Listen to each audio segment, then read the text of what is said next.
I'm rolling tape. I know, isn't it fun? He didn't have a, well, if he didn't let me film, he would have to let me talk. Yeah, so and this he made is a my way of stopping Eric from talking. Yeah. Yeah, so we have the inestimable Madeleine Cotts here with us as we're doing our tour. She came by to do a tap dance. So take it away. So is there anything really interesting that you wanted to tell us about the building and the project and how things are coming? Well, things are coming really, really well.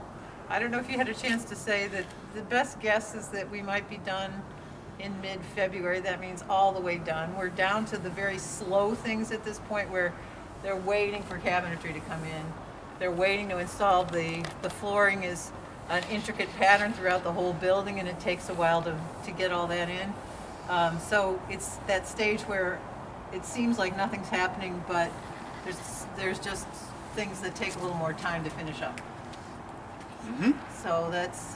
And how do you feel about the design once you see it in place? I think every step of the way, as things get finished, I say, oh, now I understand that. Laura was thinking about this, and it actually does work. And some of the color things, when they were just one thing by themselves in a room, I said, oh, that seems kind of bright. And then when you add more of the pieces together, you start to say, oh, it works all together, and I understand it much better. But I love the blue. Yeah, the siding is really nice. And why don't you go in and just explain the flow of traffic here and your concept of the fireside. Well, one thing I've been concerned about is that I won't have the fireside room anymore. What will I do? Well, we're hoping to be able to raise some special funds for nice furniture in here, and you'll actually have more area to sit near the fireplace with maybe a couple of groupings of couches, and there's plenty of space over here for that, while still people can circulate through here. There's the door to the sanctuary here, and then right there is the doorway into the cloakroom. And one new thing that I had saw recently that I hadn't realized before I had done is, here you've got this open doorway, so you don't have to cope with the door for circulation going in and out of the cloakroom, but you don't really want to look at all the coats. So right here, where you come in the back door, there's a built-in bench for putting on your boots or taking them off, or little kids getting their coats zipped up or whatever. And then the coat racks are to the right where you don't see them very much.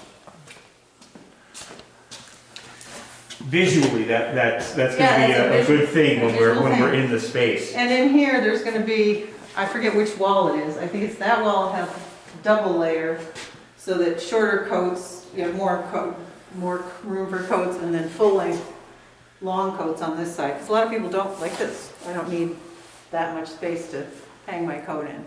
Yeah. Okay, and then maybe if we go out here to the Nexus, you can just say a little bit about the flow, how this all works. Well, here's the front door, chapel on the left, reception office on the right, and then this is sort of an interesting thing that we had to figure out how to deal with, which is, here's the old hallway. Yeah. And then this hallway actually used to be part of the kitchen, if you remember. There was a door here. It was a door that always made it so that you could hear everything in the kitchen when you were having meetings in the fireside room. Yeah. And it would sometimes transmit all the way into the sanctuary. But so this is now kind of a double hallway where there's circulation into the social hall and or places to put bulletin boards and tables for brochures or tickets if you're having an event in there, and still be able to have people circulate down the hall and not have the bottleneck. So that's what this functions as. And then here's the double door that are into the storage for the coat, or for the chairs and tables. I mean, having a double hall, it sort of doubles the amount of people who can go from the sanctuary to their cup of coffee. That's right. And you can have a free shot down to the bathroom and not have to get hung up in the coffee line. Yeah. Awesome. Oh, I love the new kitchen. There's just going to be space to work. Here's another bathroom. Yep. And here's the kitchen with the special, easily cleanable wall material, which actually shows... Oh, is that what that is? Yes, this is the There's Nice. some of it in the bathrooms and the toilet areas as well, but then the kitchen is all this, it's like some Particularly easy to clean. Yes, and keep sanitary. That's good. And it also makes you realize that the supposed white in the hallways is actually an off-white, pinkish off-white. It's almost like 3 different shades of taupe out there. Yeah, well, it's, I don't know about taupe, but it's peach. It's light peach, and it shows up here when the doors open against the stark white of the sheet. So, Good. this is the kitchen. There's the egress window that you can crank open and get out if you start a fire in the kitchen. Yep. And there will be rolling racks of shelving over there. This is counters, serving pass-throughs into the cafe. It's kind of low because there's this gigantic hood that goes over the top of it, and there'll be a big hole punched in the wall for the exhaust fan. And there'll be prep tables in the middle, and then appliances around the sides. Yeah, good. And there's the door that heads out to bring food in and also to the trash, which is behind a screen fence to the left. Very good. I think that's good. Say that. Well, Reverend Taylor and Madeleine, you guys have worked hard for years on this project. As we come closer and closer to the end, can you share some of your feelings about this voyage through time and... Well, I think it's kind of amazing how much we've done. Yeah. When I think back to just starting to talk about the project, which was almost 3 years ago now.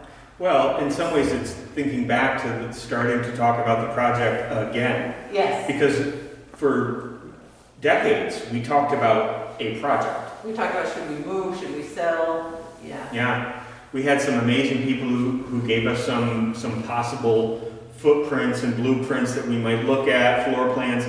But this time, something different happened. We took the next several steps, and suddenly here we are. And it's...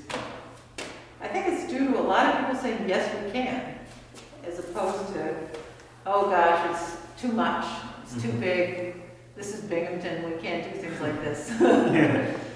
And I mean, it is big. But you know what? The Unitarian Universalist Congregation of Binghamton is a pretty amazing place. It really is. And so, it's worth it. It's going to be amazing. I can't wait for us all to be back in here. It's really going to be amazing. Just wonderful to see it populated. It's great. It's great. All right.